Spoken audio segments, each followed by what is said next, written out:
Okay. Alright. Hello everyone, Mascom, and today we're back. And today we're back playing Red Embrace Hollywood. Now last off, I really can't remember last off. It's been a while. So let's just continue from where we last off. With those last uncertain thoughts circling my mind, I let sleep take me for another night.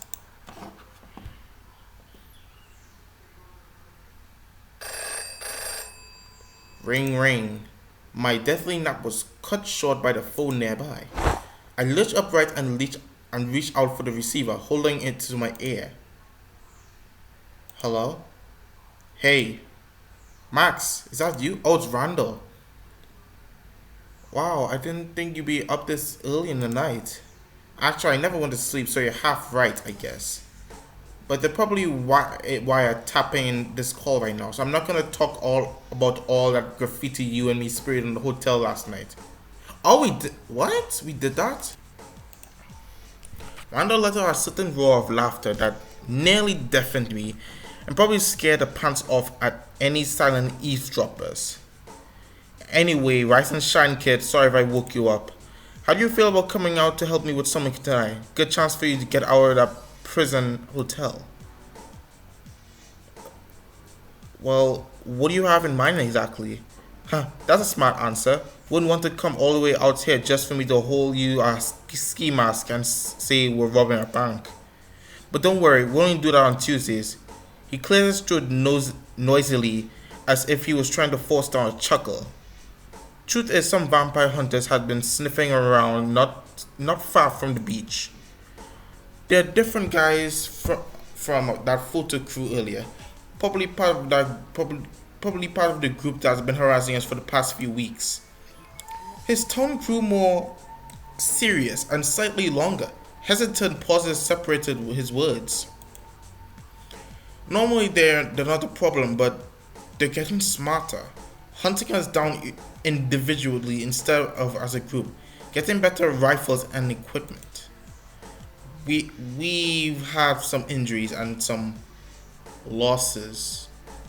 Oh no, is Zach dead? Randall briefly went silent. Oh no, is some people I actually met by the mafia actually died?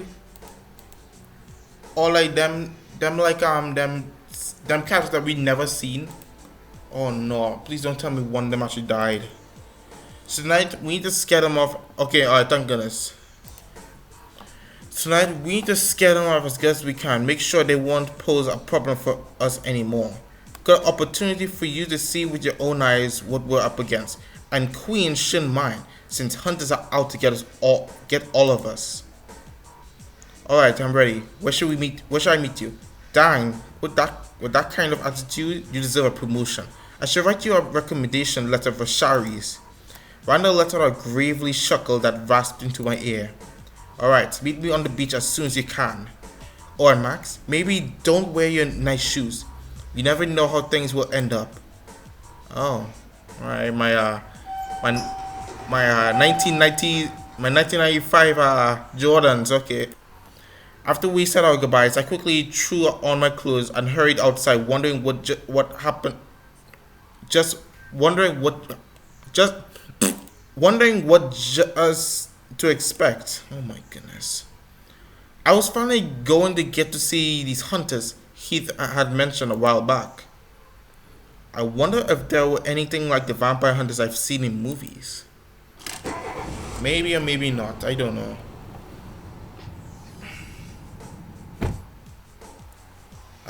We made it. A short taxi ride later, I arrived at the Santa Monica beach. As I plodded through the sand to Randall's beach house, I noticed a small group gathered outside it. There was no mistaking that eye-catching figure and the adoring crowd around him.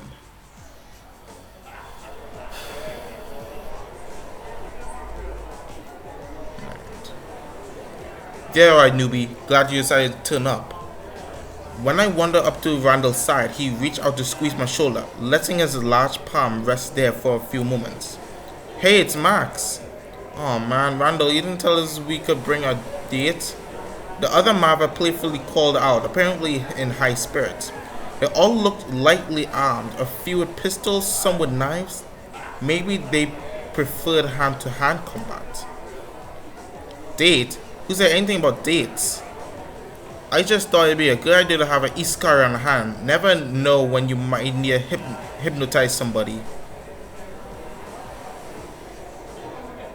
Now I just feel exploited.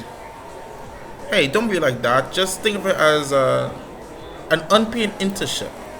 Laughter and a few pretend boos came from the rest of the group as Randall offered a teasing reply. They still seemed unsure what to make of me, but no one made any aggressive comments. Alright, listen up. Our scouts earlier said they saw the hunters back in the city, not too far from the pier. We should be fine as long as nobody gets caught out. But those guys seem to know exactly when we're gonna show up. When we're gonna show up. And a bullet to the heart isn't something you can't just laugh off. When Randall addressed us with a more serious, intense gaze, the group quickly grew quiet. I could see a number of them shifting from foot to foot, fingers clenching into fists. We're gonna split up to try and flank them. You guys will go on ahead and let the hunters trail you through the streets, while me and Max follow from behind. His voice was low but so confident and determined that no one even batted an eye when he mentioned me as his partner of choice. If everything goes according to plan, we'll trap them in an alley and deal with them there, and no innocent witness will get in their way. We gotta put an end to this crap tonight, so for all your clanmates' sakes, don't do anything stupid. Everyone got it? Yeah, let's go! Get him! Come on, let's get him! Heck yeah, what are we waiting for?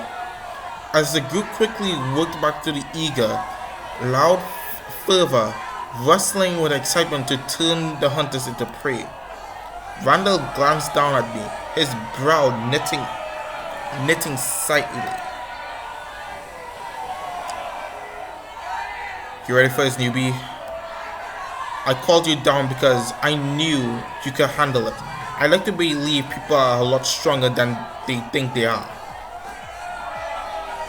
I'm a little nervous, but I trust you. Yeah, well, I hope you trust yourself too. If you don't, then you better learn soon. Alright, we're gonna do this. Alright, let's go. Okay, sorry about that. I had to skip everything because I accidentally skipped everything. Like skip all the text that been seen for like 2 seconds. Alright, sorry about that.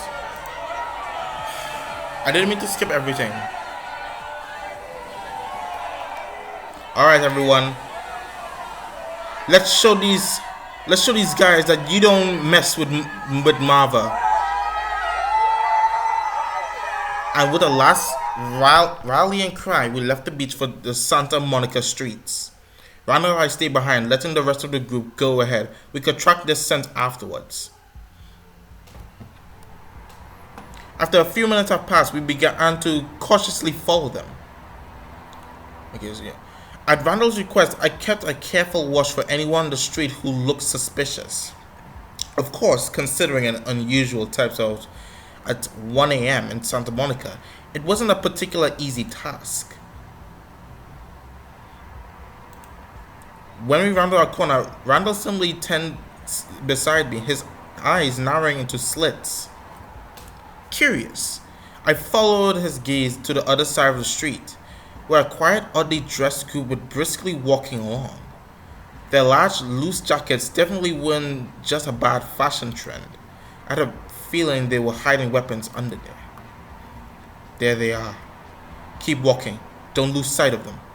He muttered softly, his eyes full of sharp focus like a wild animal, wary of an attack.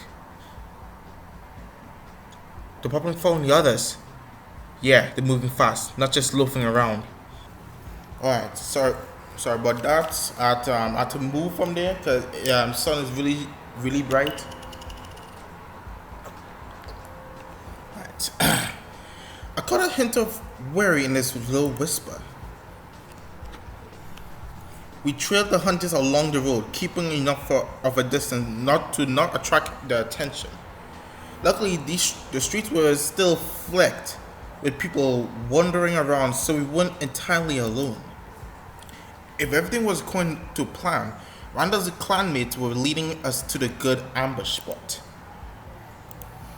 Just then, one of the hunters glanced over his shoulder, straight at Randall and me.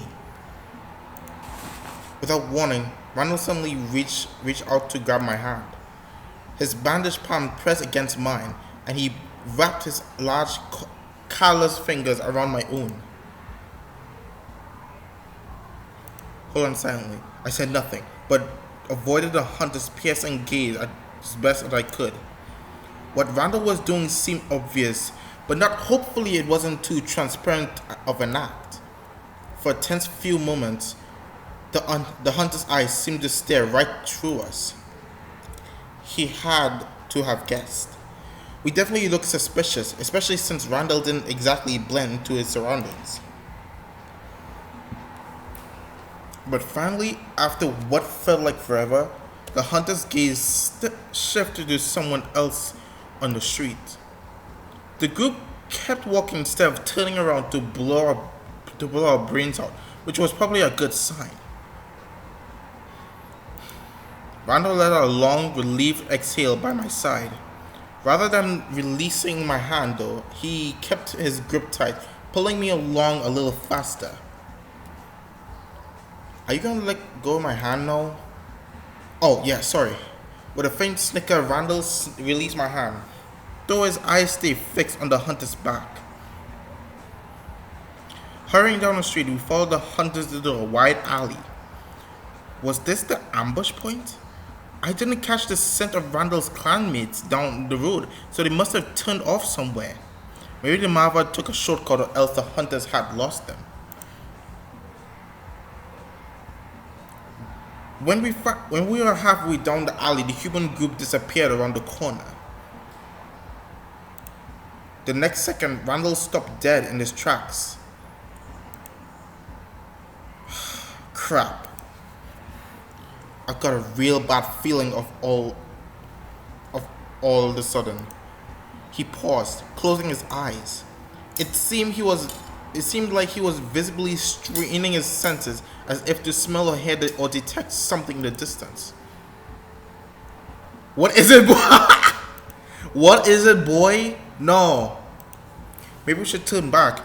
We have to keep going. We might not reach them in time. Something does seem a little wrong. Crap. Max, come here. Without warning, Randall grabbed me by the waist, pulling me into the tiny opening of the alley. Say nothing. Without struggling, I let Randall tug me around the corner. Whoa, that's me! I haven't seen the character as yet through the whole game, and I see him now. Quiet. His arms squeezed around me, pulling me closely against his chest. A few moments later, oh, there's me again. Oh, yo, this is so cool. Like, I'm seeing my own character right there with the Red Embrace character. I haven't even seen Max through the entire game, besides like the beginning and the part 2. And now I'm seeing him now. Down this way, quick. They followed us. I know it. I saw them come this way. Light footsteps quickly approached us from around the corner, along with hushed voices. I could smell humans. The hunters. They were getting closer. Our hiding spot could barely fit one person, let alone two, but Randall clutched me tightly enough that we managed to squeeze in. He didn't breathe, and I heard no heartbeat in his chest, but every muscle in his body felt tense to its limits. Dang it. I know that they were just here. Well, where the hell are they then? On the rooftops? No, they must be hiding. Their footsteps grew closer, slow and cautious. I couldn't tell how many there are, but it sounded like more than two were heading for us. Silently, Randall reached for the back of his belt. He pulled out a knife, the same knife I turned to him during our first meeting. His fingers grasped my wrist and he nudged the knife's handle against my palm, as if coaxing me to take it. I can't kill humans, no! I couldn't take it, even if he wanted to. If he wanted me to. I can't kill humans. Shaking my head, I gently pulled my wrist away from Randall's grip. I could sense his reluctance, but after a few moments, he stiffly nodded. Hey! Hey, over here! Right outside our hiding spot, a voice hissed out. Less than 10 feet away. Footsteps getting closer. The scent of humans of anger right beside us. Wait! They went down. Over here. The garage, quick! As a cry echoed through the alley, time seemed to grind to a standstill. Neither Randall nor I moved a single muscle. I could still sense the hunter beside us, listening, hesitating. Ah, crap! I'm coming! Until finally the footsteps turned, dashing off into the alley. We stayed silent, waiting for them to disappear. Oh, I need a water break.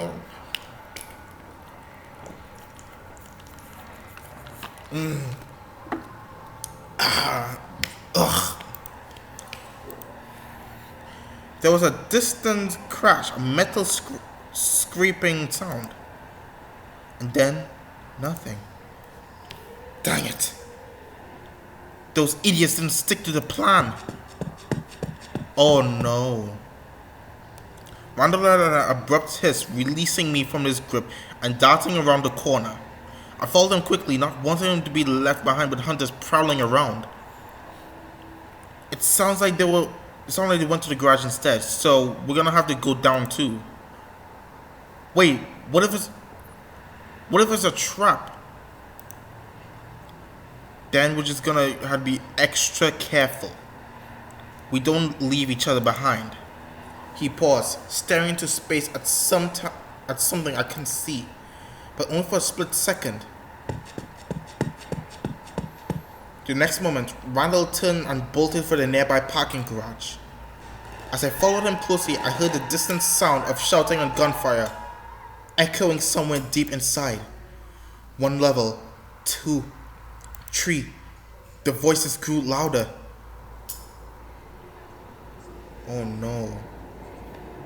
But by the time we arrived, the fight was already over. Empty shells of bloodstains were scattered on the concrete, forming a picture of what happened just minutes ago.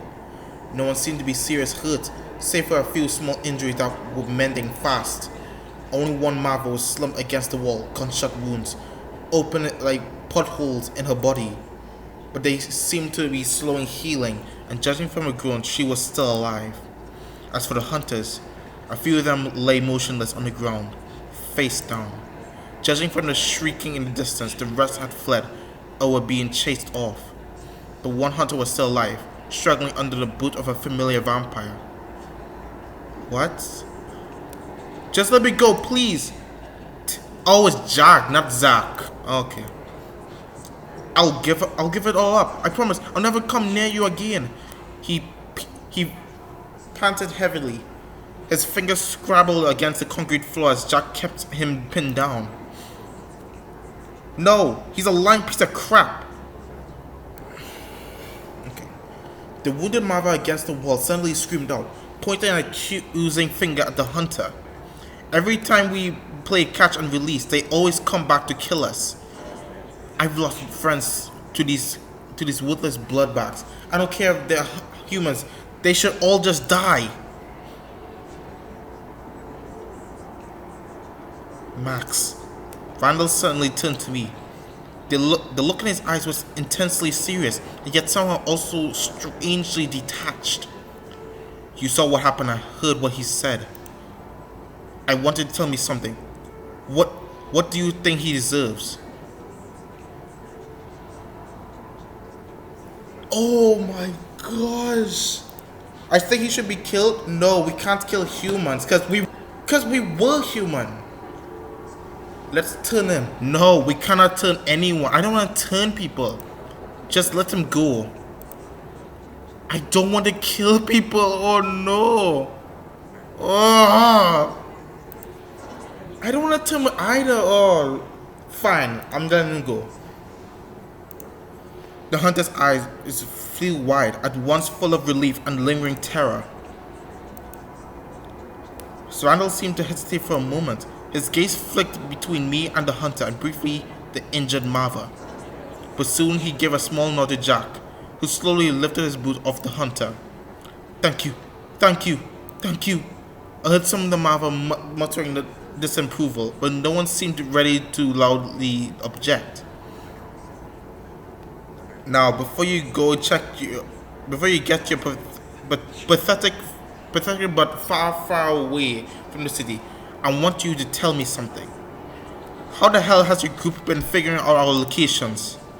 Make sure you tell me the whole truth, or else you're not gonna like what I have waiting for you. Yes. The hunter instantly nodded his head, his arms curling protectively about himself. It was the other vampires. They gave us tips about you. The other houses. What? They kept telling us where to find you, what your routines are, your relationships. Some of them even gave us weapons. Oh no. As soon as I spoke, shocked murmurs and infuriated growls spread through the group. Randall stared at the hunter with a cold, piercing gaze, as if trying to peel back his words to expose any lies. But it seemed like he didn't find any. With a sudden growl, Randall venomously kicked a nearby empty bottle, sending it smashing into a wall. He looked completely furious, the angriest I've ever seen him.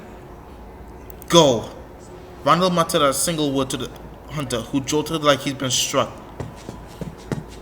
Then, hastily nodding, the man dashed forward, eagerly putting distance between him and the snarling Marva surrounding him.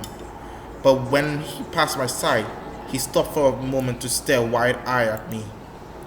Thank you so much. Stammering his words out tearfully, he gazed at me with the most grateful look I ever seen. He knew I had held his life in my hands by giving it back. Get the hell out of here already! Someone kicked the boot into his rear, sending him stumbling forward. He bolted out as fast as he could, and the frantic echoing on his footsteps soon faded into silence. As the restless, agitated group prepared to leave, Randall slowly turned to me. Part of me wishes we killed him. Then I never would have heard what he had to say.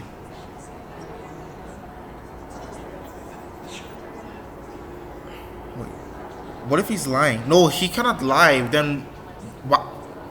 How does any human gonna know about the vampire houses at all? They just say vampire. They don't even know the houses at all. But if it's a hunter, then what if he's lying? I can't believe the other houses are sending hunters to you.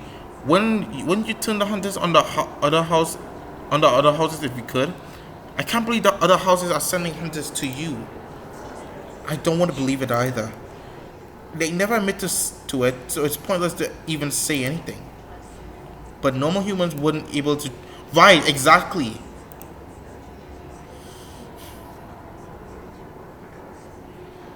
With those last words, Randall left my side to check on the others, making sure no one else in the group was still hurt. Together, we all left the garage, funneling back outside. The somber mood finally started to lift a little, with jokes flitting around here and there, but everyone still seemed slightly shaken. When we reached the alley, Randall told the others to go on ahead, saying he wanted to speak with me privately for a moment.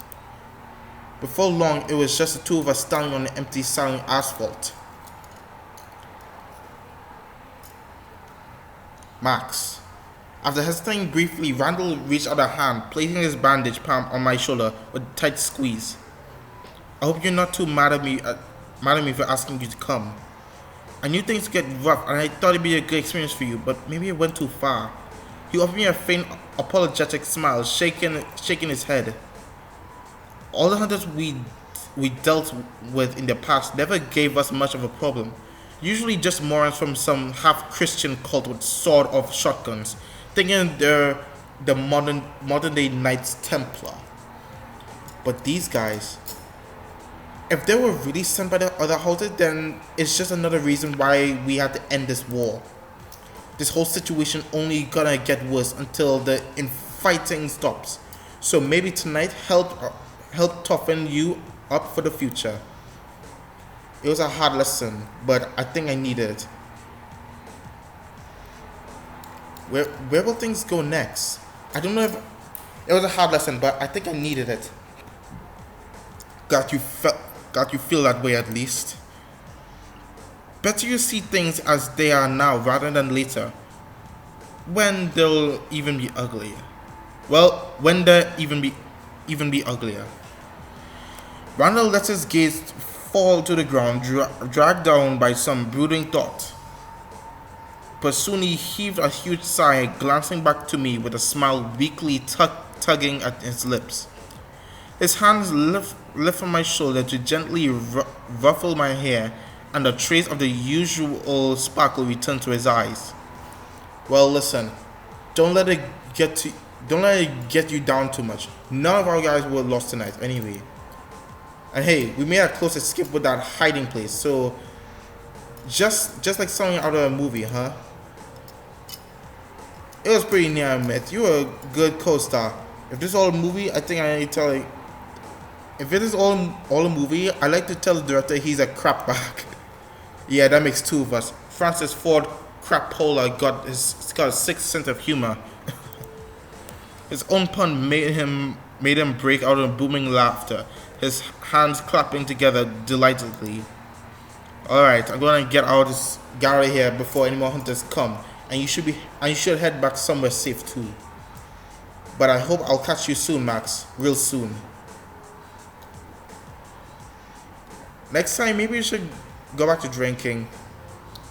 I do too. I can't wait to see you again.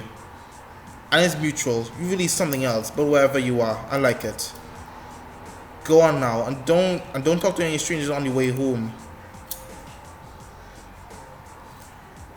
We parted like usual, although a certain weight still hung in the air as I left.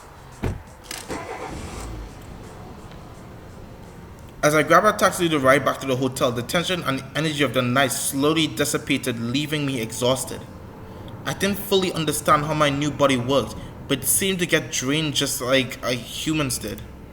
Maybe because human blood ran through my veins. Interesting. I curled up that night with images of Randall and the garage still drifting to my head. And the look in the hunter's eyes. I wonder if I made the right choice.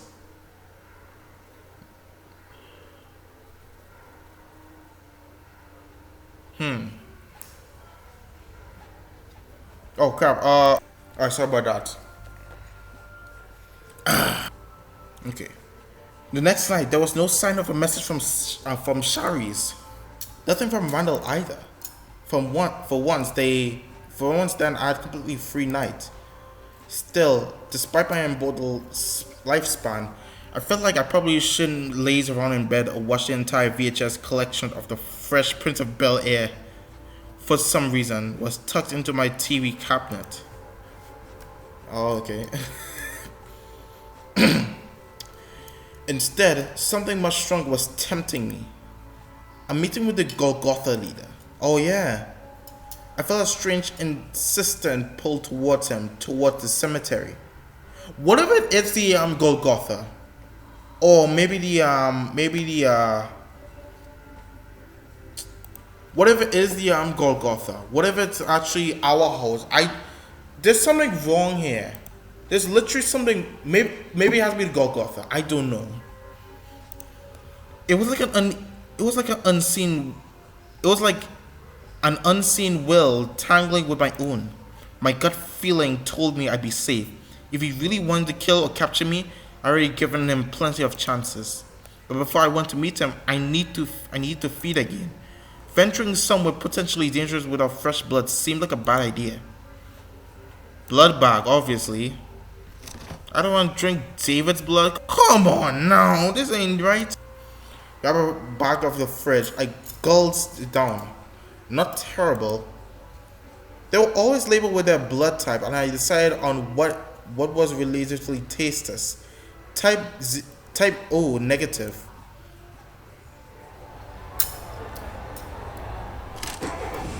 Okay. Because Holyfield Cemetery was a little too far to walk, I hailed a cab and settled down in my seat, gazing out at a distant moon. Living in a graveyard was an interesting choice, even for a vampire. The irony had to be deliberate. It shouldn't have been that strange since we were already dead. Clinically speaking, but most vampires didn't seem to flaunt that fact.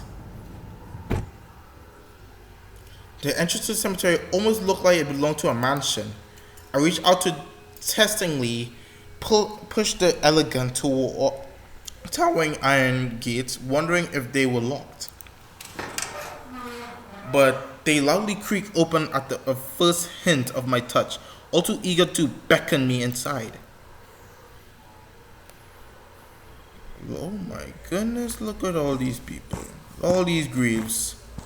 With some hesitation, I stepped onto the little patch that wound through a maze of graves.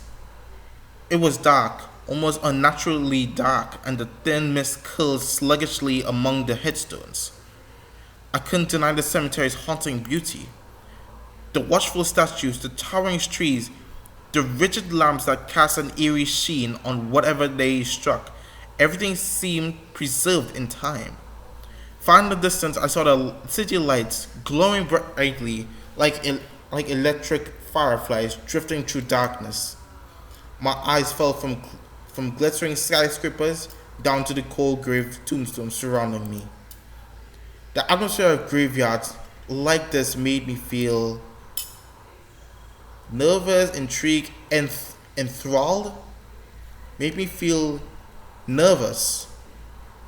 I shuddered reflexively. The way the lights gently flickered, the wind whispers through the trees, the smooth graves staring at me from every direction. It filled me with a gnawing anxiety. If my heart had been able to beat, it wouldn't almost burst from my chest. And now that I knew the dead could still walk, I had to wonder what else was out there in the night. Because I had the feeling I wasn't alone. Following the path, I headed deeper into the graveyard, forcing myself to stay on high alert. Everyone seemed either terrified of this man's or reluctant to even speak his name. Considering the power and confidence of most vampires I met so far, there was no small feat. But after wandering around for several minutes, I couldn't find anyone. Maybe I missed him, or else Zhang had pulled some kind of prank on me. There wasn't exactly a doorbell I could ring either. Suddenly, I sensed the presence of someone nearby. Like Marcus, it had abruptly appeared instead of slowly growing closer. My eyes darted around to try and spot the source, but I couldn't detect where they were. Until I glanced behind the mausoleum. There, a lone statue. What? How do you even? Okay, fine. I'm going to say statue instead. There, a lone statue figure stood with his back to me, gazing up at the moon. The instant I saw him, a chill ran down my spine for reasons I couldn't explain. Something about his presence was incredibly calm and controlled, almost too calm. completely unlike any other human or vampire I met. Hello? My voice came out thin and answered, nearly carried away by the breeze. But it seemed to reach the man who slowly turned to face me. Who's this? His eyes dimly glowed with like two beacons in the dark, casting a pale golden sheen onto his face. The figure took a few steps towards me. Maybe the wind drowned them out, but I couldn't swear his footprints in the grass were silent. He stopped a small distance away, gazing at me up and down with aloof curiosity. At last, with a soft inhale, he subtly nodded, maybe to himself more than to me. Welcome to my residence, Max. I hope it's unorthodox. Unorthodox. What? Why these vocabularies? Unorthodox nature does not cause you undue distress. He spoke like a quiet, near monotone, his deep voice oddly soothing. I am Andre Zabek. Andre, are you the Golgotha leader? The corner of his mouth curled faintly upwards at my reply, yet it didn't seem quite like a smile. It appears my message was delivered. I am pleased you decided to acknowledge it. Oh, I was right. Only on rare occasions I do extend personal greetings to Los Angeles' latest inductions, but for you I chose to make an exception. Everyone seemed to be making exceptions for me. Perhaps that is because one finds no rules among vampires, only exceptions. The glow of Andre's eyes flickered for less than a second, like a lamp brushed by a poltergeist. And there are, on occasion, individuals on unique potential and circumstances who are noteworthy enough to attract my interest. Very few vampires have been turned in Los Angeles the past several years and have managed to survive. Yet you appear to flourish.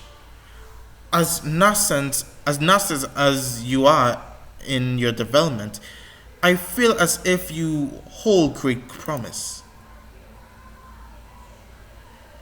Thank you. Dalmatians seem to suit me. It's a cool, isolated existence, but it's also exciting. Well, I managed to survive at least. The most enduring struggle of all. It was impossible to tell from his deadpan expression whether he was being truly sympathetic or not. I am aware of your employ by Shari's Locke, the Iskari leader and regent of Los Angeles. Her methodology of ruling is disagreeable to me. That is why I seek to subvert it and why I rally others against her. But she is a formidable opponent. While the Marvels seek to fight in the street, Locke and I battle in the shadows, a duel of assassins and spies. A faint insidious smile spread across his lips, not quite reaching his eyes. However, as of late she had begun losing ground to me. I believe that is why in her desperation she seeks to mold you into a suitable weapon. Wait, oh. Is that why? Is that why she keep on sending me? Is that literally why she sending me to do this and do that or something? Or whatever. I might actually I have to know at the I have to know. That might be true, but I have faith in Shari's and the cause. That's what it feels like. She's trying to use me as a pawn. I'm just doing what I have to do. My situation is flexible. I'm just doing what I have to do. My situation is exactly flexible. There is nothing one is forced to do, save for abiding by the natural laws of the universe. Beyond those laws, your will is entirely your own. You are merely deceiving yourself into seeing another's will as an impassable barrier, when in reality it is nothing but a circle of thread on the floor around you. Such a barrier exists solely because you believe it does. His quiet, calm voice drifting to silence, Andre turned his gaze up towards the moon. And the time for an end to this conflict swiftly approaches, Max. Either a new ruler will establish domain over the Los Angeles Coven, or else we shall descend into anarchy, the beginning of an inevitable end of our kind. He sounded remarkably placid for such a dramatic statement. Even when I studied his face, I couldn't see any visible traces of emotion.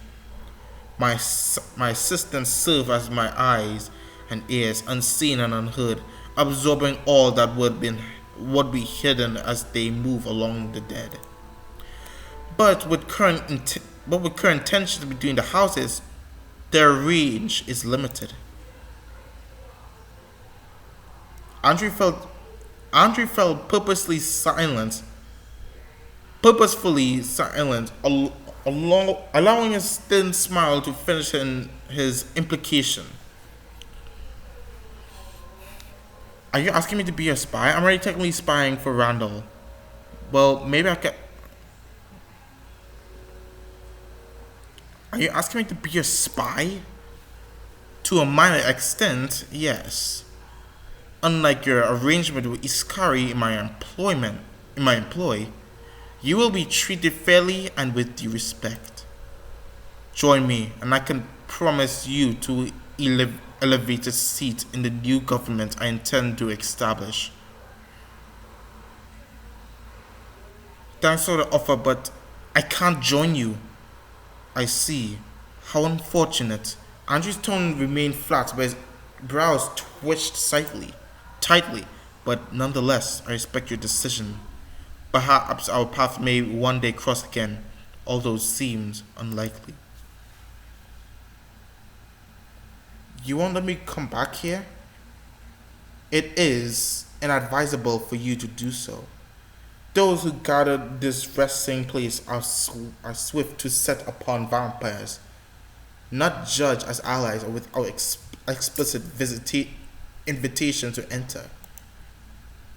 He studied me in an increasingly uncomfortable silence that followed unsmiling and unblinking. I wish you luck in the rest of your internal struggle, Max. Good night. After Andre's polite dismissal, I left the muzzle behind, heading back to the empty path. After all the way back to the graveyard's entrance, I couldn't shake the strange feeling of presence surrounding me. But they were too muddled to really identify. Gosh. Luckily, I managed to catch a passing taxi not far from the cemetery. By the time we drove back to Hollywood, sunrise was still several hours away. Something about the graveyard had left me feeling restless, so I decided to pay a visit somewhere. Visit Blood and Roses, visit the Abattoir, visit Saturnalia. Wait, isn't... I'm gonna go and visit Saturnalia to meet Heath. I had a taxi drive me to Saturnalia and watched through my window as downtown LA glittered into view.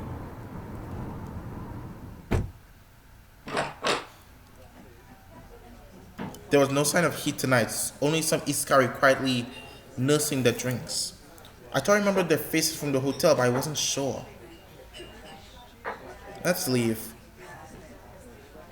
Man, that's like all Blood and Roses. Is Marcus in there? Is Marcus there? I asked the taxi driver to bring me to Blood and Roses as we soon pull up outside the shop. Yeah, it's Marcus. But the sign then with the... Oh my goodness. Something's wrong. Let's visit the beach house. I have my driver taking me to Santa Monica, deciding to stop by Randall's place. Is Randall there or he's not there? I don't know. That's... Okay, yeah, he's there. There was a small crowd here tonight enjoying themselves over drinks. but no sign of Randall. Oh my gosh!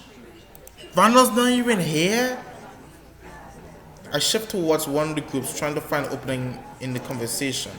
They didn't seem to notice me at all, though I found myself standing somewhat awkwardly in the corner.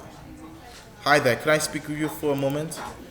Just then, a soft, pleasant voice called out behind me. Who's this?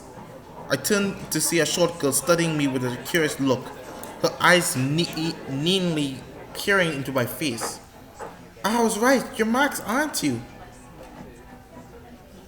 Yes, that's me. Good, I was right then. My name's Evelyn. Evelyn's Maulau. I'm a journalist doing a report on the conditions here. I heard you were in an intriguing new phase in town, so I was wondering if I could ask you a couple of questions. Shouldn't take too long, I think. Would that be alright? Sure, go ahead. Great. She twirled a pencil in her left hand, her eyes needling watching my face. I'm not actually a member of LA's Coven, you see, though I am a Marva.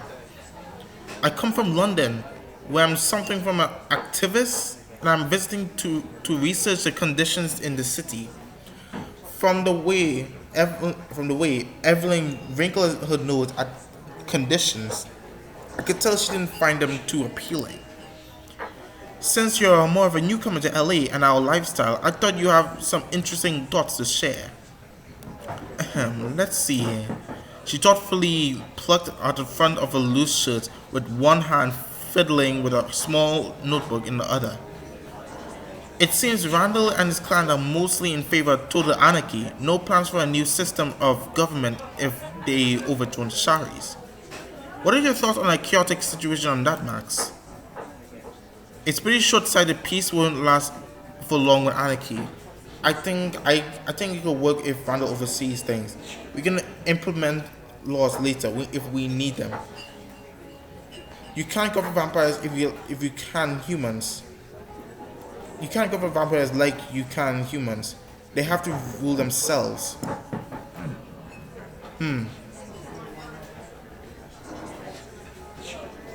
Okay. They have to rule themselves. Oh? You know, I had a similar philosophy a couple of centuries ago in France, resulting in a lot of unpleasant situations. Evelyn gave me a long look, her words hanging pointedly in the air for several moments. There's another concerning subject I want to ask about too. You're aware of Randall's view on our relationship with humans, right? He doesn't encourage killing or harming them, but he also won't make any rules that prohibit those things. Do you have any opinion on how humans should be treated, Max? How should be treated? I do think we need rules to protect humans from our kind. We should avoid hurting them, but rules against it are pointless. I don't We should avoid hurting them, but rules against it are pointless. Pointless? I doubt you humans who are safe from sadistic vampires would call such rules pointless.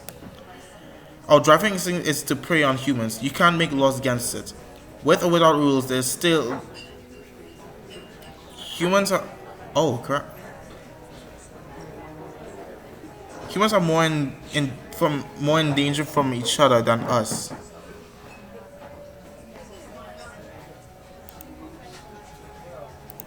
But that's... So you think we should just turn a blind eye? Say that is only natural, nothing to worry about? That's quite heartless, to be blunt with you. The type of reply I keep hearing among Randall's clan. You seem to have pretty strong opinion on these things yourself, Evelyn. I do, like I said, I'm an activist in London, but I don't consider myself with our coven. I don't care much at all about vampire society. It's just a mess of parasites trying to one-up each other, leeching off humanity whenever they can. I'm much more concerned with human society, helping them improve themselves, and keeping vampire from meddling where they don't belong. She sounded quite determined, a fiery spark flashing in her eyes as she spoke. Well, that's all I want to ask you, Max.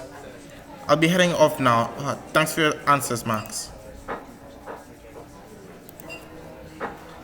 Despite her words, she gave me a slightly disappointed glance, as if my answer had been more disheartening than useful. With that, Evelyn turned away, fiddling with her notebook as she approached a different vampire. Let's leave. God, what kind of choice I made? What? Okay, let me just save first. Hold on, nah. Let me save first. Slipping out of the beach house, I made my way back across the sand. Abatoya. Wait, which one's Abatoya again? Oh, frig.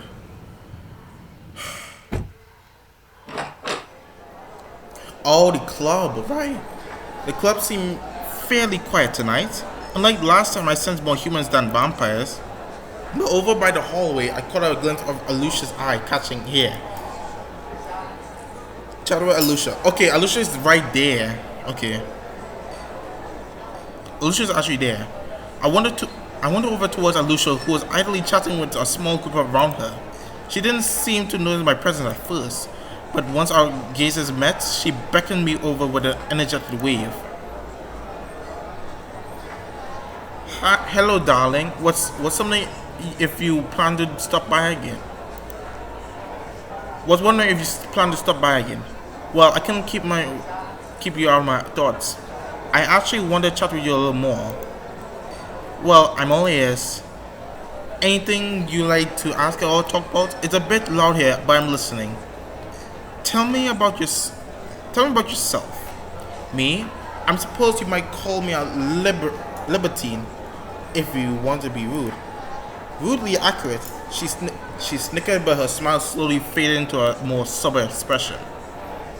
Well, let's see. I'm a transplant from Sheffield over in England. Came to LA with a boyfriend who wanted to try and make it as an actor, but he dumped me about a month after we arrived. Wow, what a horrible guy. No argument there, but I really hold myself more to blame. I shouldn't put my own interests first. Thought more about my future. Putting all your eggs in somebody else's basket. Just stupid, really. Lucius heaved a wistful sigh. After a few days of crying my eyes out, I realized I should probably find myself a job, since I didn't want to get thrown back into the sea. Turns out the club and entertainment scene suited me just fine. I've been a bartender, dancer, and one of those girls who pops out the cakes at bachelor parties. I've just about done it all. I've always dreamed of some exciting career. Figured I'd end up exploring ancient ruins or riding monster trucks. Something that makes people's eyes go wide after they ask what you do. This club thing is very fun. You should see the things people do in back rooms. And I had great times partying here. Usually under the influence or various things. But I do think there's something more for me out there.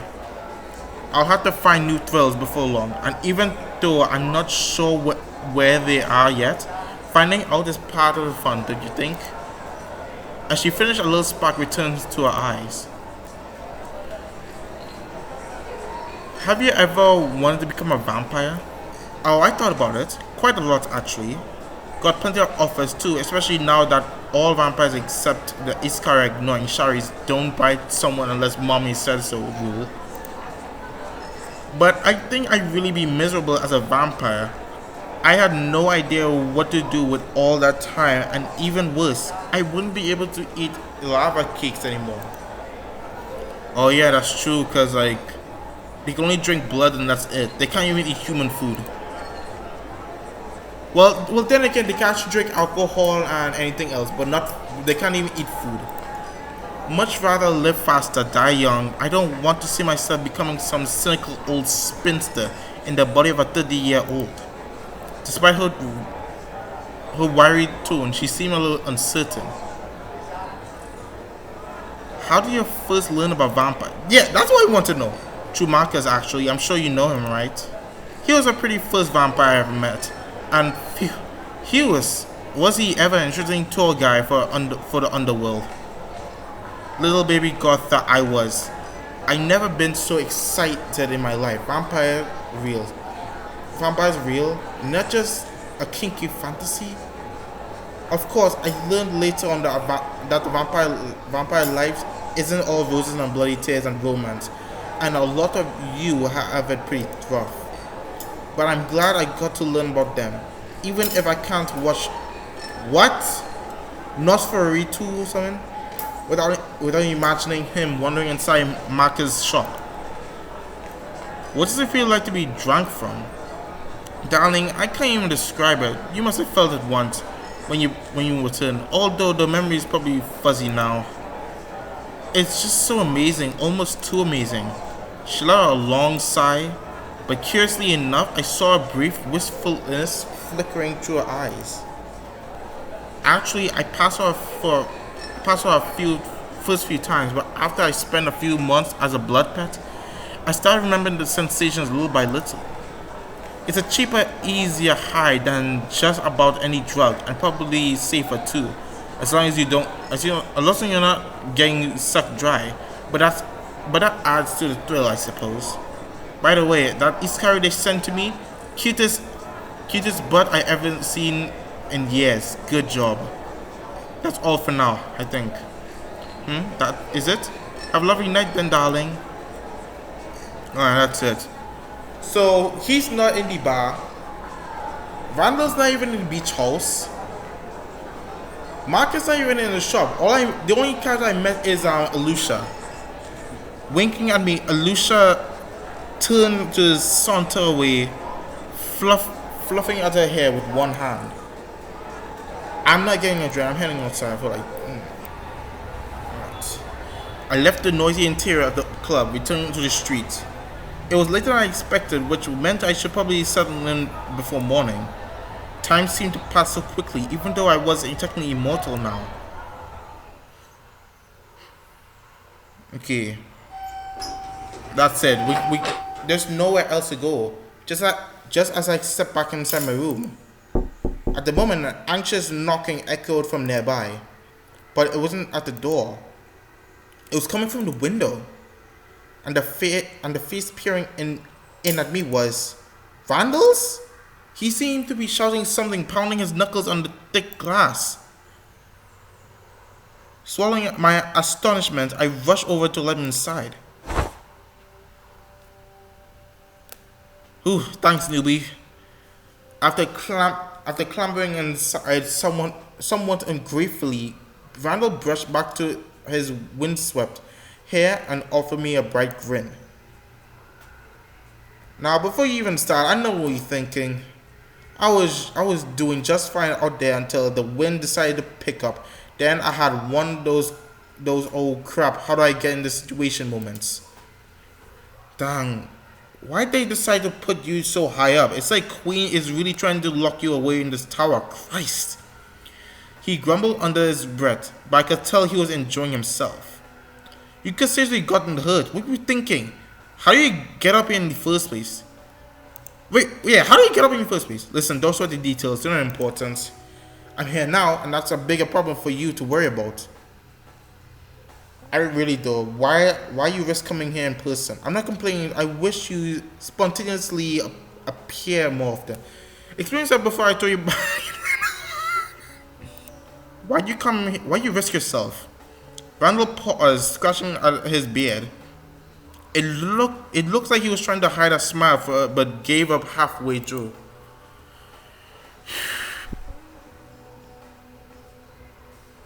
Actually, clearing his throat, Randall paused for a moment, gazing at me fondly. I just came to invite you to do something fun tomorrow.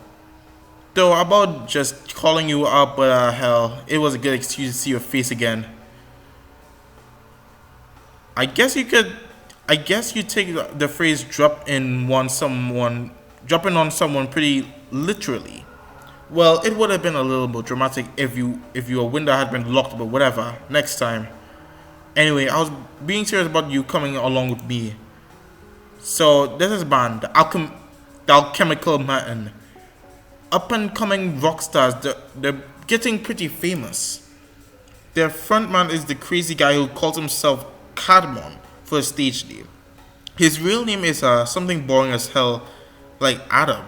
So I guess he decided to switch it up. Now tomorrow night, they're secretly filming a music video on some out of the way road in LA. Have you ever seen a big time video being shot before? It's a crap show. Let me tell you, but it's fun as hell to watch.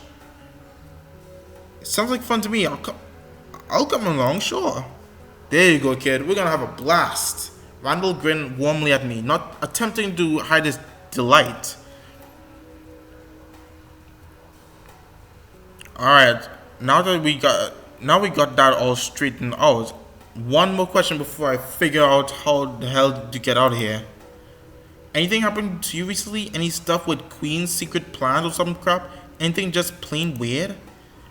His voice lowered what? Conspiratorially, but he still sounded playful as he didn't really expect me to say anything important. Yeah, actually, I met a man named Andre. The second I mentioned Andre's name, Randall flinched slightly. Andre is... He really creeps me out, that guy. I don't know why. I mean, beyond the fact that he lives in a graveyard and wears some kind of wizard coat. He let us snort, but the faint humor left his gaze almost right after. He gives me a bad feeling too. Yeah, for good reason. There was a certain wariness in his voice, not unlike fear. Judging from Andrew's similar, but much more subtle reaction to Randall's names earlier, it seemed like these two had something strange between them. Well, listen, Max. Actually, I'm gonna say it. All I'm gonna say is you should remember that that guy is a god golfer, even if he acts all smart and calm. And a lot of girls do scary crap. If you want to take my advice, stay the hell away from him. Is there a reason talking about Andrew upsets you so much? He finally shook his head, letting out a sheepish sounding sigh. Nah, it's nothing beyond him being a creepy guy. And I don't want him to try and brainwash you or anything. You might end up in some kind of cult. I say, don't drink the Kool-Aid, but it really looks like blood, so just be careful.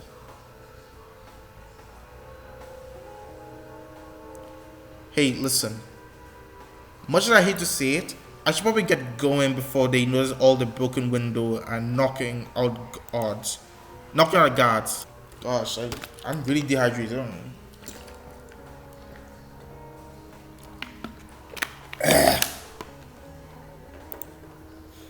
He winked at me, and I wasn't sure if his last remark was serious or not. My guys are actually waiting for me down there too, but I brought some of them along to help me. Call it a field trip. Pausing, Randall grabbed a notepad from my nightstand, pulling out his pen and scribbling something down. From the lines from ours, it looks like a map. Hey, let's meet on the rooftop on this old building. We have a great view of all the Rockstar carnage. You better show up there tomorrow, or I'm gonna be real disappointed. I'll try as long as I'm not being sent up on any missions. Missions, huh? The distaste in his voice was obvious, but he pulled on a smile anyway. Well, if you are, I guess I'll track you down and kidnap you for the night. Queen will just have to wait. Rolling his eyes, he turned to take a step towards the window, but briefly glanced back at me. I'll see you tomorrow, Max. Wave. After giving me one final wink, he ducked through the window, grabbing a hold of the ledge. But instead of climbing down, Randall climbed up, crawling carefully along the windowsills until he disappeared around the side of the hotel. I had no clue what his escape plan was, but I had a feeling he figured out one. Okay. I ended my night there with a sense of uncertainty lurking in the back of my mind. When I curled up and closed my eyes, I felt I could see Andrew's glowing gaze, his low voice resonating like a double bass. The time for the end to this conflict swiftly approaches, he said. Those, omni- those ominous words circled through my thoughts as I drifted into a light, restless sleep.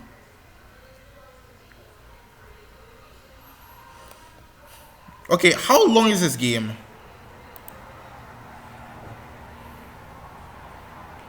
Holy crap. Holy crap. I can't believe I actually saw him.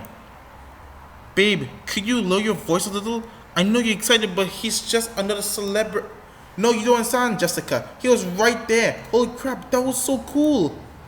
When I paused a rabid fanboy and his embarrassed girlfriend, I knew I reached the right place. The alley up ahead was guarded by a few rough-looking guys, but not the abandoned apartment building next to it. It even has a fire escape. What a jackpot. Okay. After creaking awake this evening, I followed Randall's map into the outskirts of downtown LA.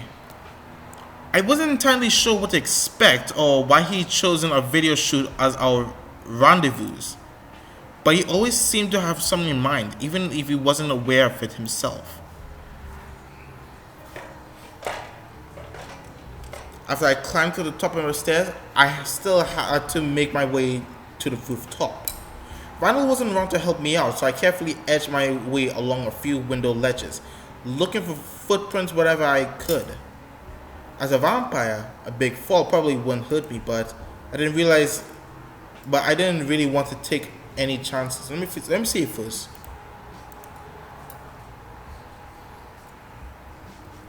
By the time I reached my goal, Randall was still nowhere in sight. He'd been telling the truth though. I had a great view of alchemical men glittering on the pavement, getting their makeup and extravagant outfits touched up to perfection. One of them in particular seemed to be getting a lot of attention, Cardamom probably, and even from my rooftop perch, he stood out like a diamond in the dirt. His face was very classical attractive, but that wasn't what made him different. He had a certain detached, alien-only confidence to the point where even the people beside him seemed unsure how to address him.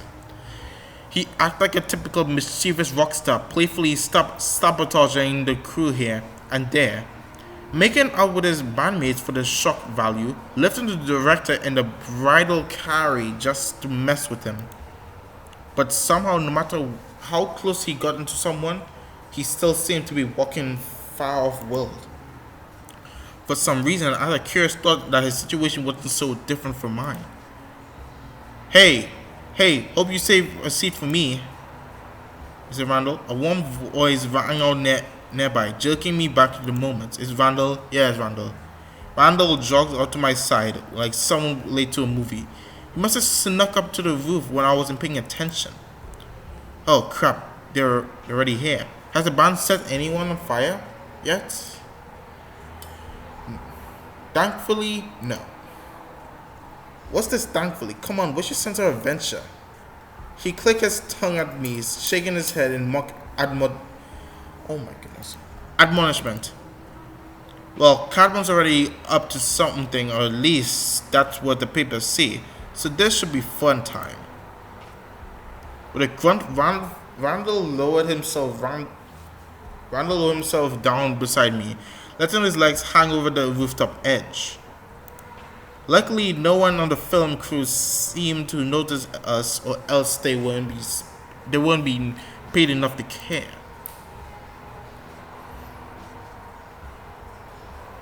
I saw you watching him from before I came up. You had a real distant look in your eyes. Were you just having some rockstar fantasies or something else? Just musing on how we're really not that different from each other. I was thinking about what? I was just daydreaming about random things. Do I have to tell you? Just musing on how we're really not that different from each other. Huh? Oh, you mean, yeah, there's probably some truth to that. Marcus used to have this saying about the types of people who can't relate to anyone else. That isolation makes them feel sympathetic towards each other. But me, I can't sympathize with that guy. Or anyone else who rides in a limo. He snorted, rolling his eyes. A small ruckus in the alley made us both glance down. The band and the entourage were crowding around a small table where someone was carefully pouring and arranging something. Oh, is the director giving them cocaine? The shoot hasn't even started. Randall squinted at the table, letting out an odd ha. Guess that's one way to get people moving. Jeez, he's gotta have a rough job. Gross. Huh. You think that's gross? You should hear what goes on backstage. Drugs are pretty much everywhere here, especially with the rock and roll crowd, the artistic crowd, all those guys. You get desensitized real quick. Huh. It takes some getting used to. Do you do drugs? Nothing I haven't seen before. I actually took them myself back when I was alive. No. Nothing I haven't seen before. Yeah, you keep your eyes open. I like that. Not everyone does though. Some people think life is one big Seinfeld or Friends episode. Everything's squeaky clean, happy endings and all. Randall's smile faltered for a moment, his eyes fixating on the street below. Oh crap, are they gonna start? Down the street, the band was finally getting to the places. I watched Cartman as he took his place at the front, smoothing his hair back and taking his deep breath. Ugh. Just like he was about to go on stage. The rest of the band seemed a little bored and impatient, or maybe they felt hidden in Cartman's shadow. They almost blended into the background, static props for dynamic centerpiece. Dang it, where is it? Ah, there we go. When I looked back to Randall, he was fishing around in his pocket. A moment later, he pulled out a couple of small black bottles, offering one to me with a wide grin. Figured they'd take a while to get going, so I bought snacks. But I only got the spike kind this time. That he said they're really out of rest. Sorry. No thanks. Sorry, ate earlier. That's cool. More for me. Yeah, greedy self. Boy, he took a bottle in each hand and clinked them together into a mock toast. I guess you're a teetotaler since you didn't drink the last time earlier. Since the last time, didn't drink either. Don't like the taste or the way it makes you feel. The taste alcohol is pretty gross. Huh? Each to their own. Each to their own. Nah, I get you. Not everyone likes the normal drinks. I always hate the coffee as a human. Too bitter and ugh. He shook his head vehemently. Well, I guess I'll drink to you, if not with you. To Max, may his charm never fail to dazzle us all. With a lingering smile, Randall closed his eyes and threw back to his drink. At the moment, a loud blast of music suddenly echoed around us. The huge speakers set up behind the cameras, starting blaring a glam rock ballad. Okay, yeah, ballad. Some catchy song that I never heard before. Someone handed Cartman a glitz-up microphone. After a short countdown, he began to lip sync as the band played behind him. Pretty surreal to watch it live, huh? If I close my eyes, I can already see the edited as crap final version, touch up to take out every unflattering angle. It'll be on MTV before the end of the year, probably. Bet they'll win some kind of award. There's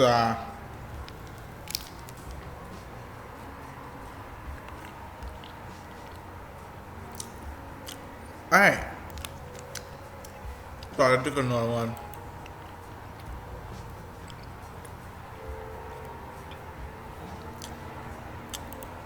Even though Randall's comment was dry, there seemed to be a slight bitterness in his voice.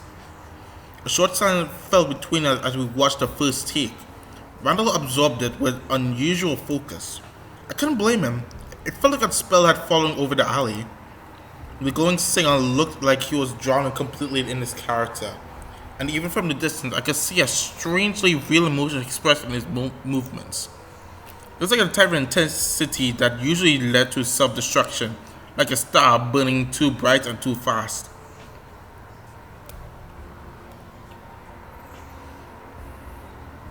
What do you think of celebrities, Max? When they finished the first take and started the second, Randall suddenly glanced back towards me. Actors, idols, singers, all that. What are your thoughts on them? Honestly, I feel sorry for them. I don't really care about them to have an opinion. I love some of them, they're incredible people. Yeah? What do you think makes them so incredible? The talent, the dedication, the charm? Is that really incredible to you? I meant enough to last lifetimes. I gotta say, the manager show packaged them well. It's like those rainbow lollipops, the one that looked like they were gonna be a fruity mouth orgasm, you know. But when you taste one, it's more like licking plastic. Chuckling, chuckly, chuckling. Randall took a drink from his tiny blood bottle, wiping his mouth with tattoo forearm. Well, let me tell you one thing about celebrities, Max. They usually taste like crap. Bit into one once and man, between the drugs and cocktail and the stress that and the nasty diet, I almost puked all over them. Ugh. His tongue, he stuck his tongue out, shuddering. Nah, but seriously, back when I was still human, I used to see a lot of them celebrities. Actually, I work at this hotel, this big hotel that always had all the important people coming in and going. Saw plenty of stars, and all the stars are drooling and tripping over themselves to get an autograph, or suck them off, or even just to get a good look at them. What? How long ago was this? It's been a decade or two, I think. Memory from back then a little fuzzy. He stared at me silently for a short time, but I couldn't tell if he was trying to read my reaction or was merely lost in thought. I saw some real ugly sides to a lot of famous pretty people. Made me realize how fake everyone is. How stupid beauty is. Randall decided to trace a finger along the asphalt beside him as he spoke.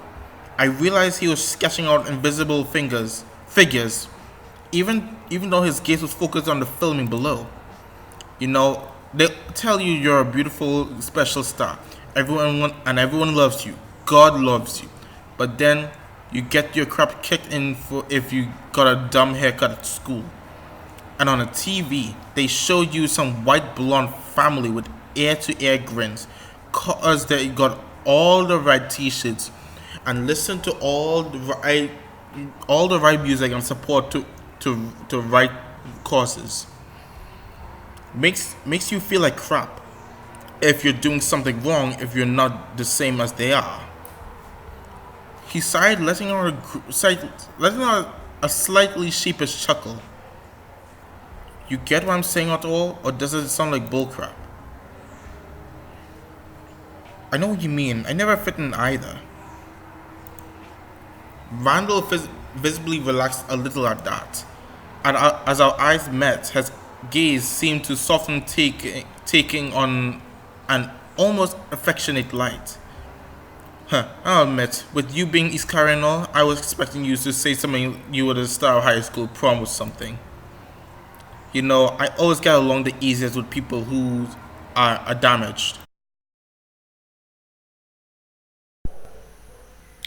Okay, sorry about that, guys. Sorry, I'm just sick already. It's been like a few days. I don't know how I got sick in the first place, but like, we're gonna continue Red and Breeze. Alright. You know, I always get along the easiest with people who was as damaged or more damaged than me. No, not that I'm saying you're damaged or whatever, but you know, the people who live their whole lives in the happy American bubble. I don't really got much in common with them. You don't seem damaged to me. Does it still matter in vampire world? Only difference between this world and the other one is that we don't get to see light. So if you embrace that, throw your middle finger to the sun, then you don't need to give a F about fitting in. Offering me with a slight grin, he squeezed my shoulder with one hand, using the other helpfully demonstrate his previous remark. Not so far below us, the band has finished up their last take. Everyone's packing up and was lax laughter and chatter drifted distantly through the air. But Cartman was lingering by himself. His bandmates and crew seemed to be giving him a wide berth, either by his quest or because there was something unseen, unspoken barrier between them. He leaned against the building across from us, staring down at his exquisitely crafted microphone, slowly turning it over in his gloved hands. The song speakers was still looping. His own rasping voice must have been echoing in his ears. The soundtrack to his life played out in real time. Actually, before I actually finish the actually there's actually the other visual novels called The Letter. I actually want to play that game too. Cause like I just want to keep everyone alive in The Letter, the other visual novel. After I'm done with Red Embrace, I'm gonna play The Letter. Well, that was pretty tame, huh? Randall let out a long sigh, stretching his powerful arms over his head. Kind of disappointed nothing got set on fire. But I guess they're filming a ballad, not some loud stomping anthem, so probably less testosterone in the air. I wonder if we'll show up in the music video. What now? I wonder if we'll show up in the music video. Not that would be dope, wouldn't it? Now that would be dope, wouldn't it? Man, I should have put my pants down or something. But the camera probably didn't pan up this high. Too busy focusing on the second coming from John Lennon down there. Randall chuckled down at me as we walked towards the other edge of the rooftop. He seemed in high spirits despite his somber moment earlier, like my company had cheered him up. There was something gentle about Randall when we were alone, unlike the times we spent with his clan. Maybe a part of him that others weren't supposed to see. Alright, I'll go down first. Crouching on the concrete, Randall reached out to grab the fire escape ladder. I watched his bandaged palm squeeze around the metal. A pierced sound split the air. Something wet splattered my face. Blood and tissue. What? One of Randall's hands jerked up to the hole in his throat. He stumbled backwards, his eyes rolling back in his head. Then, almost in slow motion, he fell. Oh, rushed forward to grab him. Before I knew it, I darted over the edge of the rooftop, but it was futile.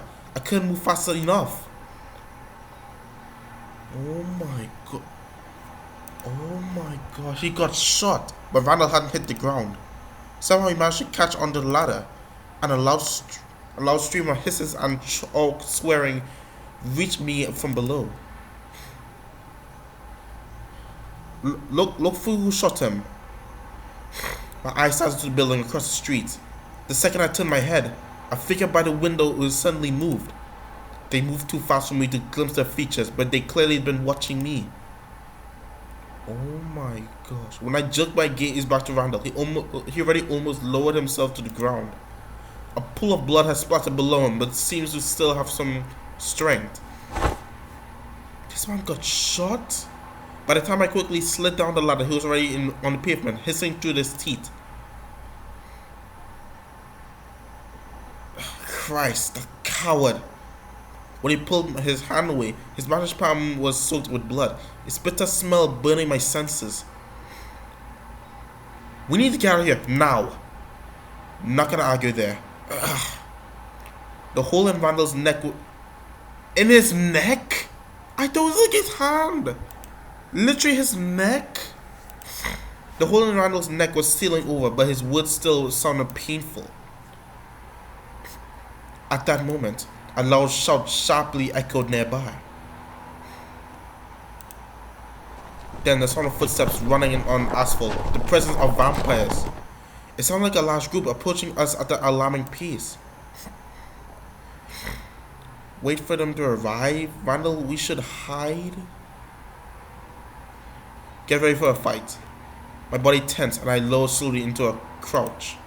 I was unarmed, but we couldn't run away now. We have to defend ourselves however we could. Max, it's alright. Randall's strained voice called out to me. When I glanced over to him, I realized he didn't look alarmed, just apprehensive. As if on cue, a crowd of familiar figures suddenly appeared at the end of the street. Randall, Max, oh, it's Jack. Jesus Christ, what the hell happened? The group of Marvel rushed over to us with Jack at the front. What the? Someone shot you? Where are they? Where are they? I'm gonna kill someone. A distressed commotion of cries and hisses rang out as soon as they saw Randall's wound. And they instantly swarmed him, trying to see if he was alright. It's fine. It's fine. Sure makes you appreciate the vamp blood though. As Randall tries to reassure the groups, Jack stepped up to me, eyeing the blood on my face. Max, you okay? Yeah, I could really use a washcloth to be honest. Yeah, holy crap, you got blood all over you. Guess it's not yours. It's those Iskari. What? I knew it, they shot him. Nah, it can't be the Iskari, come on. Outrage, snarling filled the air, stirring up a bloodlust so palpable that I could feel it. We'll kill all those guys, every last one of them. They're monsters. They deserve to die. A few dirty looks were even thrown my way, as if I had something to do with it. Jack threw the rest of the group an uneasy glance. We came out here because someone called the beach house. They said a group of Iskari were heading this way. We're gonna send scouts around to make sure you guys were safe. But then we heard the shot. How did the Iskari know we'd be here? Sharius has spies everywhere. Oh. Her and the gold leader. They know everything that happens. Max. When a husky voice called my name, I turned to see Randall walking towards me, a little unsteady on his feet. I'll see you, Max. After a small glance at me, Jack left my side, hurrying over to the others. The hole in Randall's throat was already mostly healed, the blood on his throat wiped away. But he still looks shaken up, his body drained of energy. I don't want my guys call you a cab. You should get out of here before something else happens. You sure you'll be okay? Yeah, I'll be fine. Just no yodeling for the rest of the night, maybe. Extending a heavy breath, Randall ran a hand through his hair, his nails still caked with blood. The others, they told me about the call to the beach house. Someone said the Iskari were gonna attack us or something. The call didn't give the name, just hung up real quick. Guess everyone figured it was a friend. But something makes me worry if that caller wasn't working with the assassin. He paused, his somber, uncertain voice faded to a faint whisper. If they weren't trying to make an audience. You're right. The timing is too suspicious. Yeah, yeah, it is. I'm probably just being paranoid. I'm just being a paranoid piece of crap. Coincidence happen. I don't think it is. For once, I don't seem like he didn't know what to say. Like he didn't know what he was feeling either. Listen, we'll hang out again soon. I'll get up to you somehow. But I should get back to the house. Nothing ruins a guy's eyes get like getting shot. Let me tell you. We'll find whoever shot you. They won't get away with this. Be careful, Randall. Please. Be careful. Nah, I'm not a god. I'm not a damn coward. Think I'll stay home tomorrow though. After we said our uneasy goodbyes, I watched Randall leave with his group, the Marva protectively clustering around him as they walked off. But before I took the car back to the hotel, I had to stop at the gas station to wash off my face. Randall's dried blood felt like it was eating into my skin.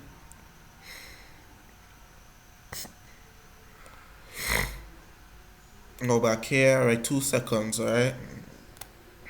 The next evening, I still got no word of a new mission. Where the hell is Shari's? What happened? Where's Shari's? Like, after waiting around for a little while, hunger stirred in my stomach, so I decided to blood bag. I squeezed the content of a bag down my throat. It always felt vaguely unsatisfying.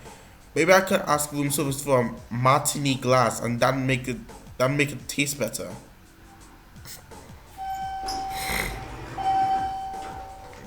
Max, excuse me, a moment of your time, please. Just as I was about to leave the hotel, Shari's agent called out behind me. The evening had been un- uneventful so far, so I figured I was in the clear, but apparently not. Miss Locke would like to speak to you. No. All right, where is she? Please head over to the meeting room. She's waiting for you there. Offering me a slightly urgent, uneasy nod, he turned to hurry off somewhere. I could only imagine what had come up this time, but my instincts told me it wasn't gonna be good. I don't think we can actually trust Shari's anymore. Or obviously not. Ah, Max.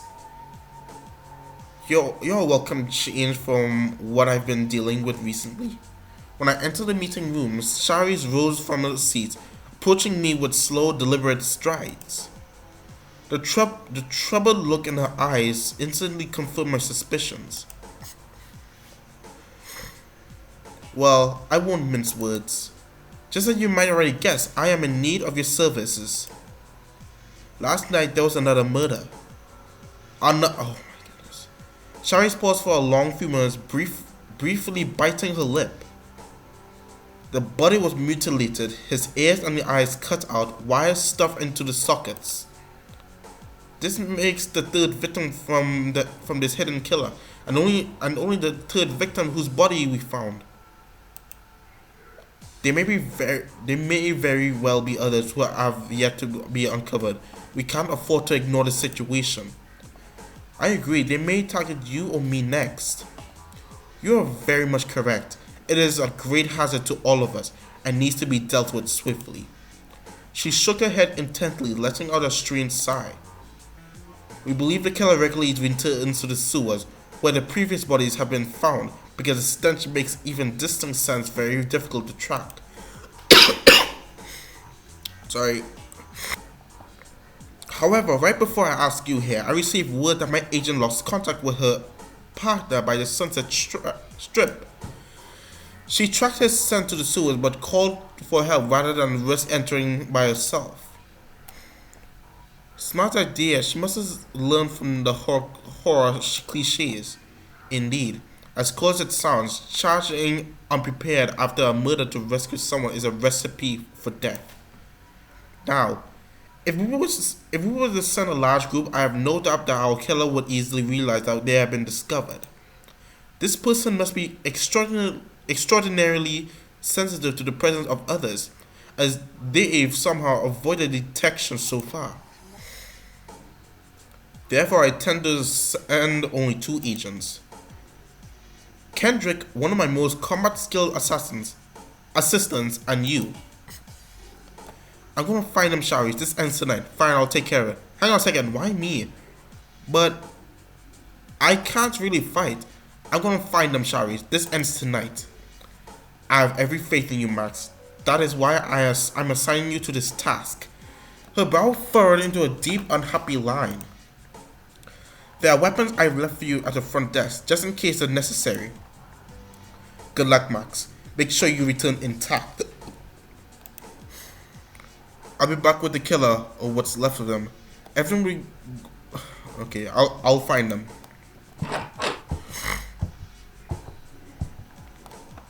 When I turned to the lobby's desk, the clerk discreetly handed me a black box.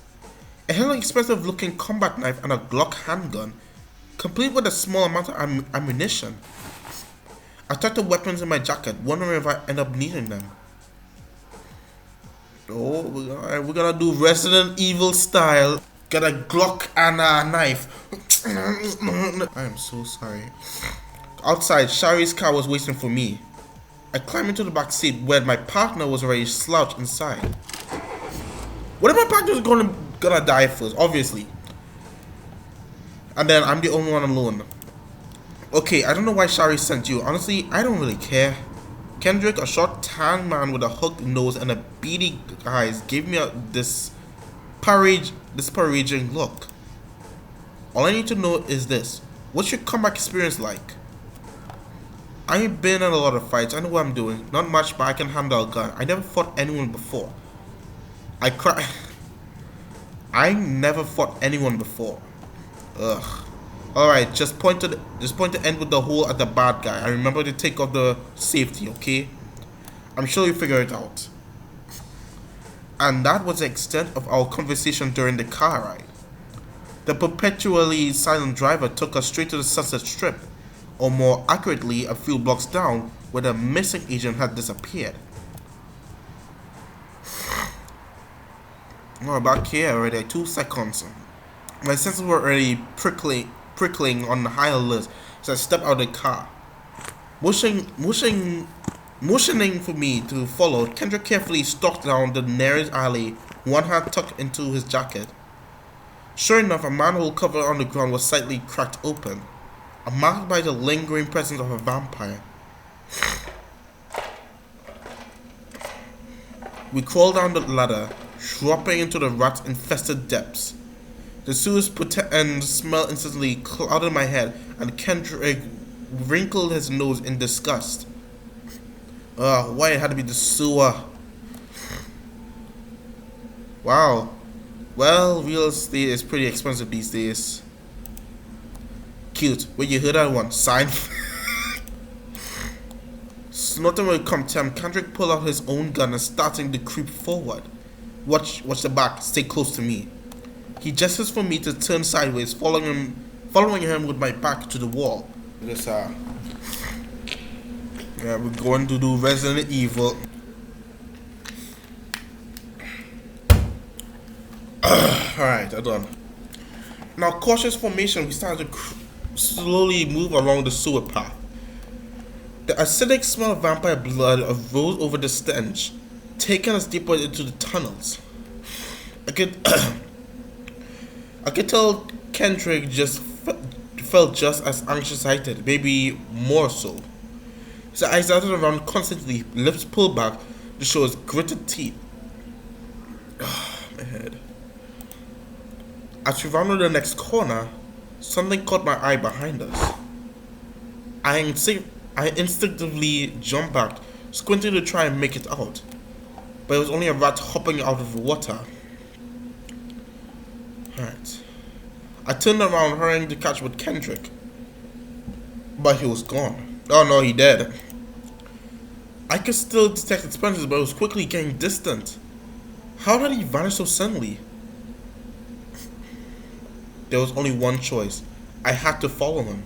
If I tried to leave now, the killer would probably grab me before I escaped, and Kendrick might still be alive. Focusing on his scent, I hurried after them, trying to keep my footsteps silent. At first, it seemed like they were moving incredibly fast, getting further and further away. But soon I realized I was getting closer. They must have stopped moving. A few steps further, I heard a strange wet sound echoing down the tunnel. Until, just around the next corner, I spotted them. A thin, or what the hell is this? A thin figure crouched before a limp body. I couldn't tell what they were doing, but I saw their hand repeatedly moving up to their face, then back down, then back to the corpse. The other hand worked in a sawing motion, as the awful smell of vampire blood filled the air. I realized they were cutting off oh my, I know he dead. Bro, I know he dead. I realized they were cutting off Kendrick's flesh. Hands by your head now! As I shouted at the figure in my most commanding voice, their movement stopped.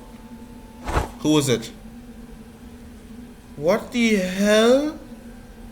He abruptly rose to his feet, jerking towards me. Who is this? The dim sewer light flickered over a corpse-like skin, a painfully thin body, and a belt of glittering tools. Half of his face was strangely beautiful, and the other half was deeply disfigured. Something screamed at me to look away, but something stronger kept my eyes fixed in the place. Oh, hello. The man finally offered a casual greeting, slipping his still dripping scalpel into his belt. Then he lifted a bone-thin arm to wipe off his blood-stained lips, which peeled back to reveal yellow teeth. Human teeth, not fangs. What? I was wondering when you finally show up. Wait, he know I was here? He know I was here? But you just had to bring along a friend, didn't you? His voice didn't match his appearance one bit. A smooth, pleasant baritone rising and falling almost playfully. Well, that's alright. I don't think he'll be eavesdropping on us anytime soon. What the hell are you talking about? You just murdered someone! When I shouted at him accusingly, the man flinched, his hand shooting up to hold his head. Could you lower your voice? My ears! I don't like it when people scream. It brings back a lot of unpleasant memories. A horrified look gradually warmed over his face, contorting it more and more, until finally it snapped back to a flat, piercing stare.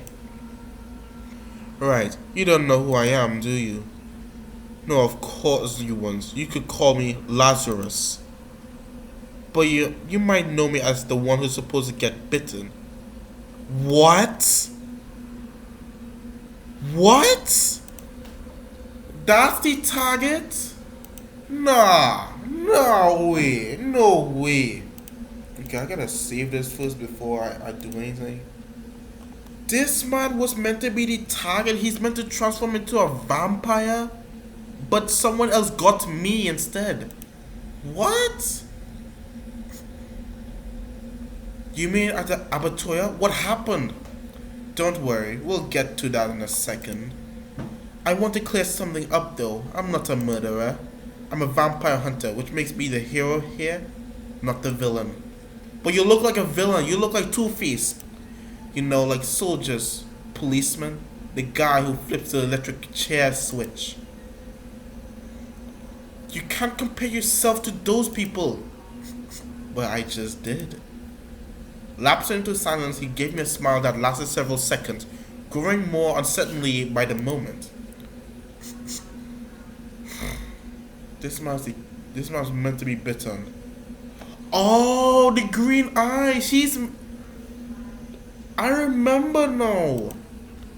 I was when I was in I think in part 2. When I was actually biting someone like David or something. There was actually some green eyes. It was him. I don't know if you already realized this, but the true power of a vampire doesn't lie in the blood. Blood's only part of it. The true power is in the flesh. Wait, don't tell me you. Okay, I'm just gonna say quiet. It sounds disgusting, doesn't it? You can say it. I won't be offended. Nobody likes a cannibal but blood drinking. That counts like sexy. It's a shame Lestat and Hannibal didn't switch places. He murmured distractedly for a moment, rolling his eyes in oblivious scorn.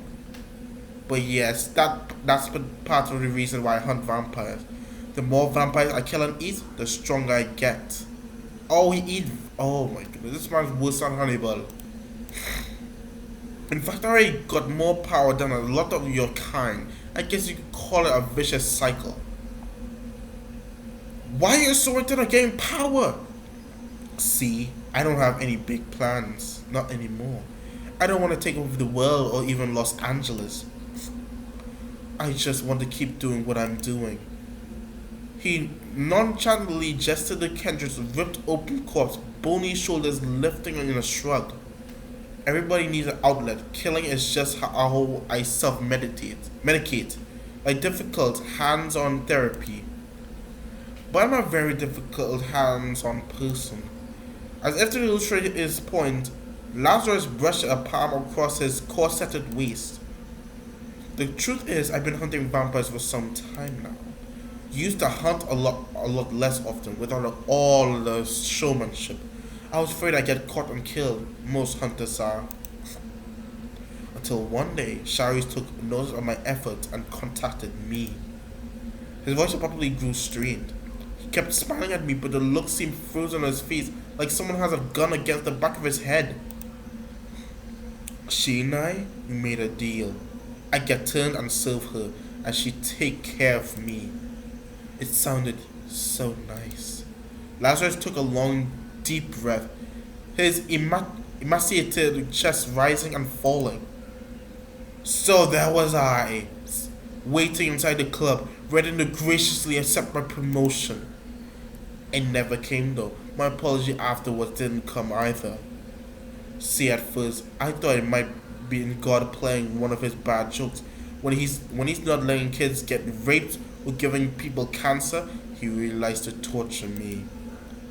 But no, it wasn't God. It was just a guy named Andre, and you know him, don't you? Andre? Yes, and he's just another egomaniac. I'm glad we agreed on that. Maybe you do have some taste. He didn't try to hide an obvious mockery in his voice. You see, a capture of Golgotha told me what happened. Who told me what happened that night?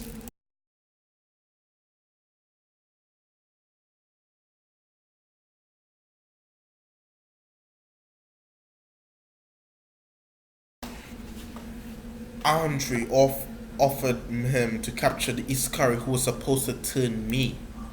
He decided to ruin the one thing in life I was looking forward to. And you know what? I don't even care about getting turned anymore. I just want him dead. By the time he trailed off to the last word, Lazarus seemed to be talking to himself more than me. For a short while he stared past me, his cold eyes vivisecting something unseen. But soon, his focus snapped back to my face. I'm like, this man, like, what is this, a horror game? Alright, I'm done monologuing, even though all that self-pity feels so nice. I don't have anyone to talk to down here. The vampires never listen to me. I get this is when you try to kill me or capture me, right? Go ahead. Unless you want to make a deal, that is.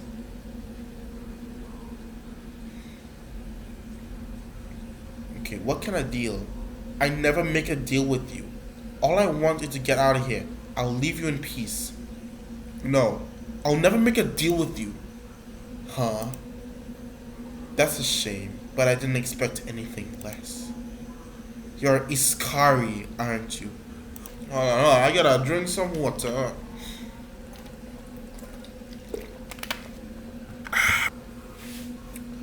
If I still had a pretty face, I bet you'd just love me. Anything that's pretty can't be bad. Reaching out his belt, Lazarus casually pulled out two shining knives.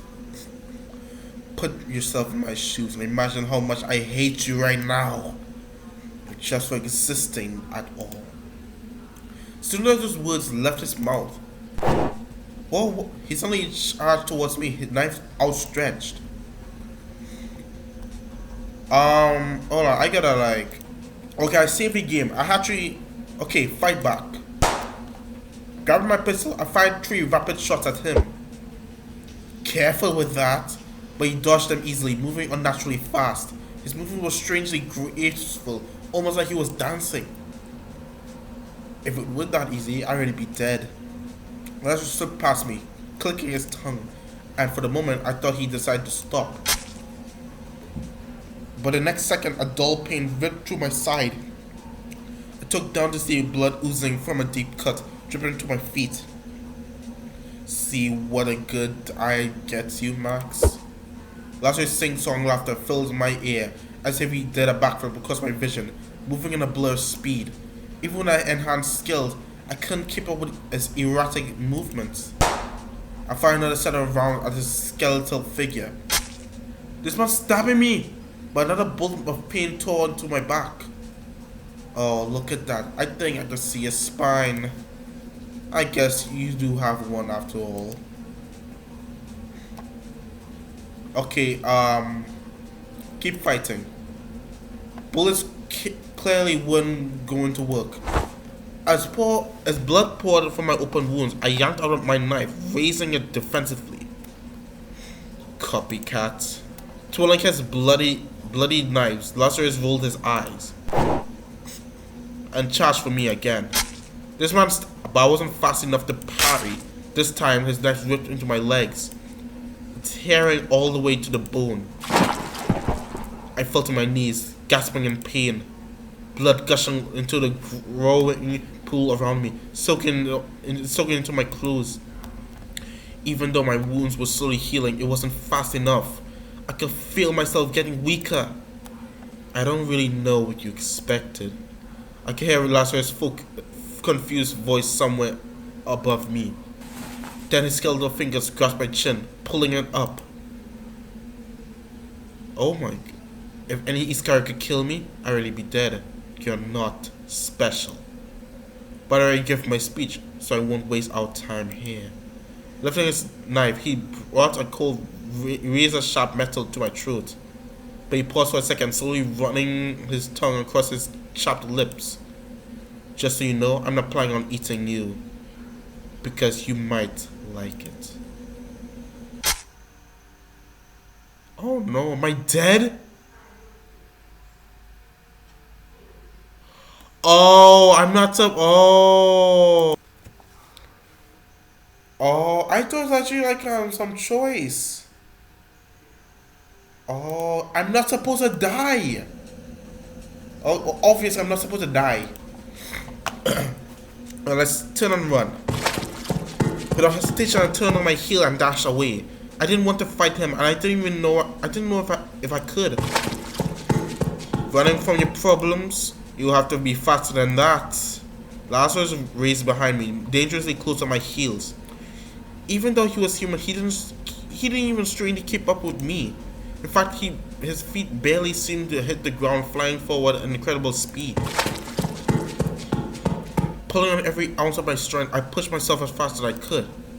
Faster, faster, faster. I could still feel him right behind me, but a small distance was opening between us. Look at that. You really don't want to enjoy my company, do you? I ran and ran and ran, losing track of how far I'd gone. My footsteps something off the walls, echoing in my ears like a screeching heartbeat. If only I could find a different exit, then maybe. Just as I was about to lose hope of ever escaping Lazarus, I realized his presence behind me had suddenly vanished. What? I slowed to a halt, straining my senses to try and detect him again. But there was nothing. Maybe he was waiting nearby, hiding his scent among the filth. Maybe he'd gotten bored and just left. Either way, sticking around to find out seems like a bad idea. I hurried back to the entrance I arrived from with Kendrick. To this time, I was very much alone. Oh, I'm always alone. Like, what the hell?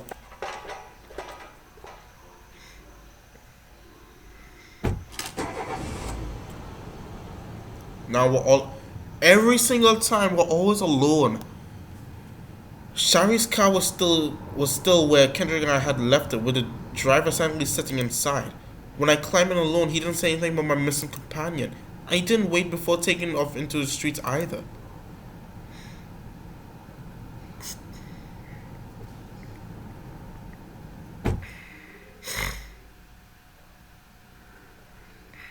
The air freshener scented lobby welcomed me back, almost shocking my senses. Some of the East Sky waiting around gave me a look as I walked by. They had to, they had to be have noticed when I was alone.